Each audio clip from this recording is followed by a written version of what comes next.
dar continuidade ao curso, às aulas do curso sobre Teoria Crítica e Direito, e essa é a aula que corresponde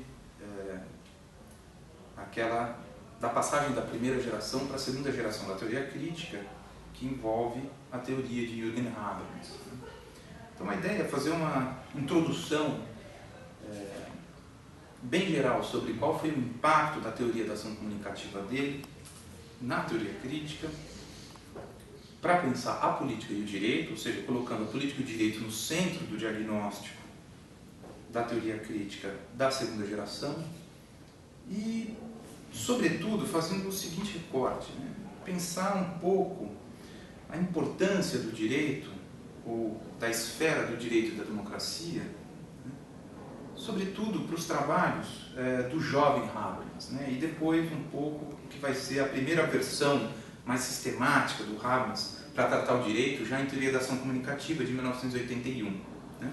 Então, eu vou fazer isso de maneira muito breve, bem esquemática, em 4 partes. Né?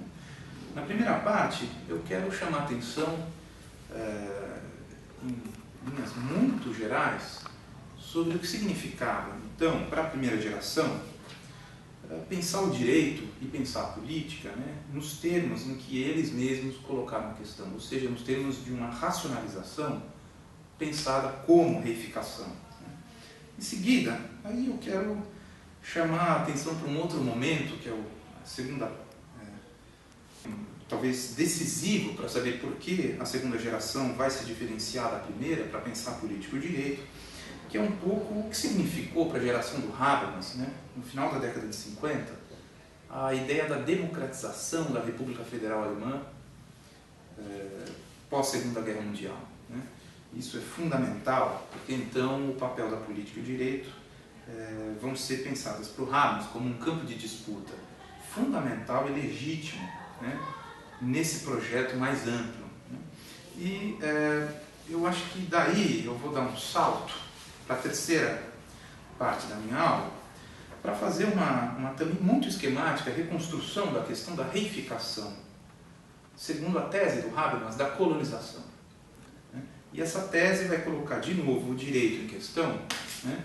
Ainda que ressaltando de maneira mais enfática do que o livro Direito e Democracia, de 1992, né?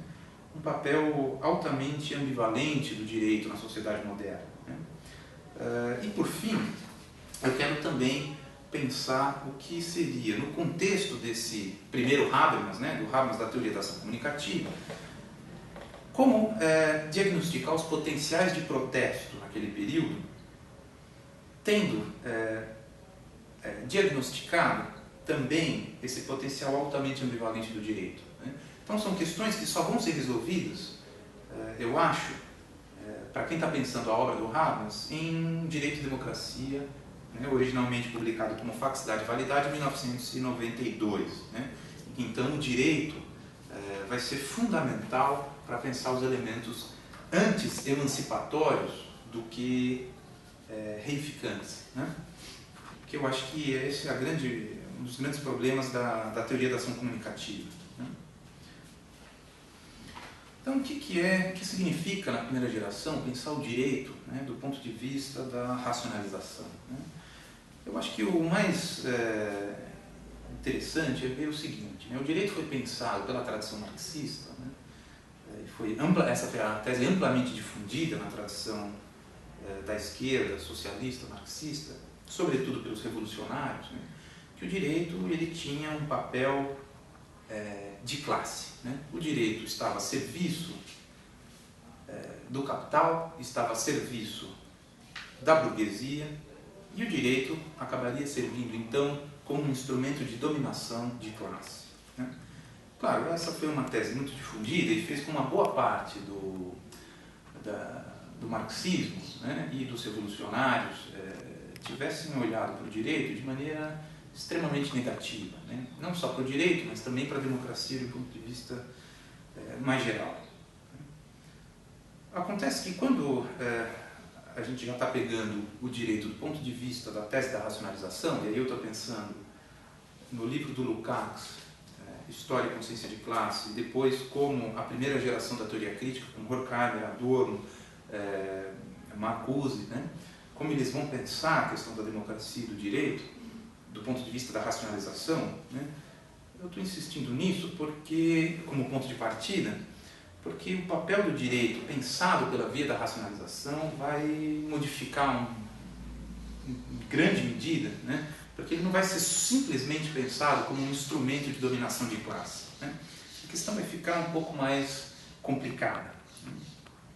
A tese da racionalização como reificação foi uma tese apresentada inicialmente pelo Lukács.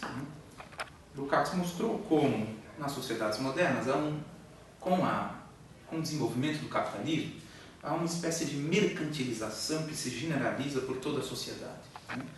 Só que ela não fica limitada à esfera do trabalho, né? E às ações da sociedade vinculadas, né, ao trabalho.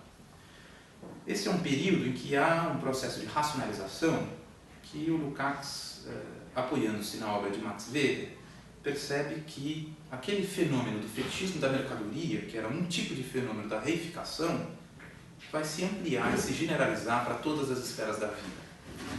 Então, quando eu digo que há uma reificação da relação social, e a partir disso eu pego a estrutura da mercadoria para mostrar como a estrutura da mercadoria pode representar essa estrutura que se generalizou socialmente, né? Significa que eu percebo que as relações sociais agora elas estão sendo reproduzidas de maneira formalizada, mecanizada, instrumentalizada, né? As ações são medidas por um tipo de cálculo, há um princípio de calculabilidade que define todo esse processo de racionalização, né? E o que o Lukács faz, né? Quando ele junta Marx com Weber, ele percebe que aquele tipo de fetichismo que antes o Marx via do ponto de vista da mercadoria, então se ampliou, né, para todas as esferas da vida com a racionalização, com o processo de modernização. Então há reificação não só no mundo do trabalho, há reificação também no Estado burocrático, há reificação também na ampliação de um direito que se formaliza cada vez mais, né? E há reificação em outras esferas especializadas da vida, como por exemplo a própria ciência moderna. Ela se apoia e ela se reproduz segundo padrões formalistas, abstratos, né? Generalizantes, de inferência. E isso também faz com que a ciência moderna seja, junto com o Estado moderno, o direito, assim como o modo de produção capitalista, esferas em que a reificação se amplia ao lado da racionalização da vida. Então a modernidade tem um aspecto extremamente complicado e negativo. Esse é um ponto de vista fundamental do diagnóstico. Claro que o Lukács vai pensar os limites da reificação. Ele vai mostrar que a reificação vai ter um limite porque existe um sujeito histórico, né, que é o proletariado, que está vivendo esse processo de maneira concreta e ao tomar consciência da sua posição nesse processo, né, ele é capaz de transformar o conhecimento da sua situação e a consciência do seu próprio lugar, né, na sociedade em praxis emancipatória. Claro, então existe um diagnóstico da reificação e o limite da reificação, né, pelo próprio Lukács. Só que se a gente pegar o Horkheimer, por exemplo, isso está acontecendo, o diagnóstico da reificação também se dá da mesma maneira, né? Há uma ampliação gigantesca da racionalização que vai produzir uma série de efeitos colaterais, né? Há uma, então, também generalização da reificação da vida, né? Claro que para a teoria crítica, Horkheimer sabe, né, é preciso identificar que tipo de contradição essa generalização da reificação vai produzir. Então, se o Lukács contava com o ponto de vista do proletariado, né, para entender que existe um processo de totalização que cria uma falsa realidade social, né, é uma falsa totalidade dada pela racionalização, ao ponto de vista verdadeiro dessa totalidade, que é o ponto de vista do proletariado, que vai colocar, então, uma contradição nesse processo. Para o Horkheimer, já não dava mais para, tanto do ponto de vista do conhecimento da situação, quanto do ponto de vista da superação prático-política da situação, não dava mais para contar com um ponto de vista privilegiado, né? Ponto de vista do proletariado. Então, o Horkheimer vai fazer isso pensando as contradições da reificação de um outro ponto de vista. Essa é a importância fundamental da primeira geração, não só para o materialismo interdisciplinar, mas para o papel da teoria crítica, né? Fazer um diagnóstico do tempo, em que a gente possa identificar essas contradições e, ao mesmo tempo, encontrar sujeitos, grupos sociais que tenham um tipo de atitude e comportamento crítico diante desses processos contraditórios. Não existe nada que garanta que o proletariado é esse sujeito, né? Pelo contrário, o proletariado muitas vezes se reifica mais no interior desse processo. Então, o sujeito de comportamento crítico está em outro lugar.